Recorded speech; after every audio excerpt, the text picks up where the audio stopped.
Hello guys, আসসালামু আলাইকুম। Guys, micro workers থেকে বেশি বেশি কাজ পেতে এবং ভালো রেটের কাজ পেতে আমাদেরকে অবশ্যই মাইক্রো ওয়ার্কার্সের অ্যাডমিশন টেস্টে পাস করতে হবে। কেননা একটা ফেল করা অথবা টেস্ট না দেওয়া আইডিতে যতটা কাজ আসে না, তার চেয়েও দ্বিগুণ কাজ কিন্তু একটা পাস করা আইডিতে আসে। সো গাইস, আজকের ভিডিওতে আমি আপনাদের সাথে শেয়ার করব কিভাবে মাইক্রো ওয়ার্কার্সের অ্যাডমিশন টেস্টটি পাস করবেন। সো গাইস, কথা আর না বাড়িয়ে তাহলে চলুন মূল ভিডিওতে ফিরে যাই। তার আগে বলে রাখছি, আপনি যদি আমার চ্যানেলে নতুন হয়ে থাকেন তাহলে অবশ্যই সাবস্ক্রাইব করে পাশে থাকবেন এবং পাশে থাকা বেল বাটনটি অবশ্যই অল করে দিবেন।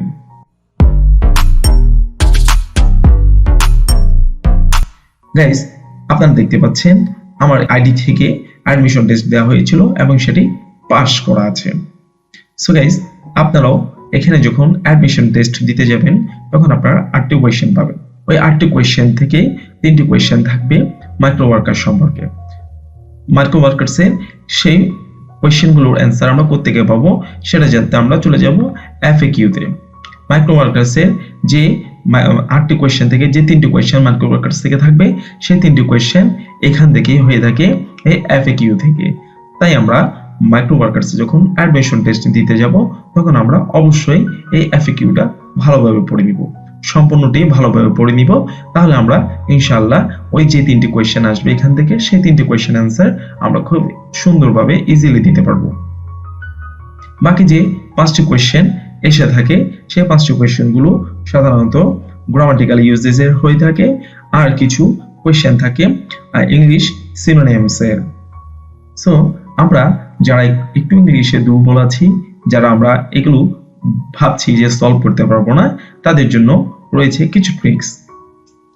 আমরা যারা মাইক্রো ওয়ার্কার্সের অ্যাডমিশন টেস্টে এক চান্সে পাস করতে চাই, তারা আমরা এখানে এসে ক্রোম বাজারে এসে আমরা 3টি সাইটের হেল্প নিতে পারি। ওই 3টি সাইটের হেল্প নিলে অবশ্যই আপনারাও ইনশাআল্লাহ অ্যাডমিশন টেস্টে পাস করবেন। প্রথমত আমরা এখানে গুগল ট্রান্সলেটের হেল্প নিতে পারি। সেকেন্ড যে সাইটে হেল্প নিতে পারি সেটা হচ্ছে গ্রামারলি। আমরা গ্রামারলি এই সাইটটি হেল্প নিতে পারি। আমি এক্সপ্লেন করব পরবর্তীতে একটু পরে এসে যে এই সাইটগুলোর কাজ কিভাবে আমরা এখান থেকে হেল্প নেব সেটা আমি আপনাদেরকে দেখাবো। তৃতীয় যে সাইট থেকে আমরা হেল্প নিতে পারি সেটা হচ্ছে ব্রেনলি। এই 3টি সাইট থেকেই আমরা বাকি যে 5টি কোয়েশ্চেন হয় ওই 5টি কোয়েশ্চেনের অ্যান্সার এখান থেকে ফাইন্ড আউট করতে পারবো। প্রথমত আমরা তো সবাই জানি গুগল ট্রান্সলেটের ইউজেস কিভাবে আমরা গুগল ট্রান্সলেটটি ইউজ করব বা এটার হেল্প নিব সেটা আমরা সবাই জানি। আমরা যে কোয়েশ্চেনটি বুঝবো না, অর্থাৎ যেটির বাংলা অর্থ বুঝবো না, সেটাকে আমরা এসে এখানে কপি পেস্ট করে দিব। এরপরও বাংলাটা বুঝে নিয়ে যদি আমি উত্তর দিতে পারি তাহলে দিব। এরপরও আমরা যদি গ্রামাটিক্যাল কোনো প্রবলেম থাকে, গ্রামাটিক্যাল প্রবলেম কারণ আমি সলভ করতে পারছি না, কোয়েশ্চেন আনসার দিতে পারছি না, তখন আমরা গ্রামারলিতে চলে আসবো। গ্রামারলিতে এসে আমরা যে কোয়েশ্চেনটি থাকবে, অর্থাৎ মাইক্রো ওয়ার্কার্স আমি যে কোয়েশ্চেনটি পাবো সেটা এখানে এসে আমরা কপি করে পেস্ট করে দিব। ফর এক্সাম্পল, আপনাদের বোঝার সুবিধার্থে আমি একটা সেন্টেন্স লিখবো, যে সেন্টেন্সটি ভুল সেটা গ্রামারলি আমাকে ঠিক করে দিবে। সো আপনারাও সেম কাজ এখানেও করতে পারবেন। এখানে যে সেন্টেন্সটি থাকবে ওটাকে আপনাকে কারেক্ট যে সেন্টেন্স অর্থাৎ কোনটা হবে সেটা বসাতে হতে পারে, কি এখানে টু হবে নাকি অন বসাতে হবে নাকি ফর বসাতে হবে, এই ধরনের গ্রামাটিক্যাল কিছু প্রবলেম সলিউশন করতে হতে পারে। সেটার জন্য আমরা এখানে গ্রামারলি হেল্প দিতে পারি।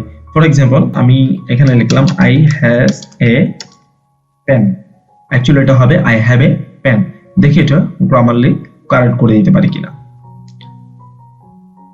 দেখতে পাচ্ছেন যে প্রথমে এখানে স্পেলিং আই, অর্থাৎ এটা যেহেতু প্রোনাউন এটা প্রথমে ক্যাপিটাল লেটার হবে। সো আমি এটাকে এখানে ক্লিক করলে ক্যাপিটাল হয়ে যাবে। এর পরবর্তী যেটা দেখতে পাচ্ছি হ্যাজ এর জায়গায় হবে হ্যাভ, দেখতে পাচ্ছেন এখন এটা কারেক্ট হয়ে গিয়েছে। এভাবেই আমরা গ্রামারলিকে ব্যবহার করে আমরা কোয়েশ্চেনগুলো সলিউশন করতে পারি। এরপর হচ্ছে ব্রেনলি। ব্রেনলিতে এসে আমাদের এখানে যে কোয়েশ্চেনটি থাকবে সেটি কোয়েশ্চেনটিকে আমরা এখানে এসে আস্ক কোয়েশ্চেনে এসে এখানে এসে পেস্ট করে দিব। আপনারা দেখতে পাচ্ছেন এখানে লেখা আছে search for an answer to any question, যে কোনো প্রশ্নের উত্তর এখানে করতে বলেছে, খোঁজার জন্য। সো আমরা যে কোয়েশ্চেনটি এখানে বুঝবো না বা যেটা পারবো না মনে হচ্ছে, তাহলে সেটাকে আমরা কপি করে এখানে এসে পেস্ট করে দিব। পেস্ট করে দেওয়ার পরে আমরা কাঙ্ক্ষিত অ্যান্সারটি এখানে নিচে পেয়ে যাব। তারপর আমরা কারেক্ট অ্যান্সারটি ওই মাইক্রোওয়ার্কার্সে গিয়ে আমরা দিতে পারবো ইনশাল্লাহ। আর যারা এই 3টি সাইটে হেল্প ছাড়া দিতে পারবো তারা তো ভালোই, তাদেরকে কনগ্রাচুলেশনস। আর যারা পারবো না তারা অবশ্যই এই 3টি সাইটের হেল্প নেবেন, তাহলে অবশ্যই আপনারাও অ্যাডমিশন টেস্টে এক চান্সে পাশ করে ফেলতে পারবেন। আশা করছি বোঝাতে পেরেছি এবং এই ভিডিওটি অনেক উপকার আসবে আপনাদের। সো আজকের ভিডিও আমি এখানেই শেষ করছি। ভালো থাকবেন, সুস্থ থাকবেন। আসসালামু আলাইকুম।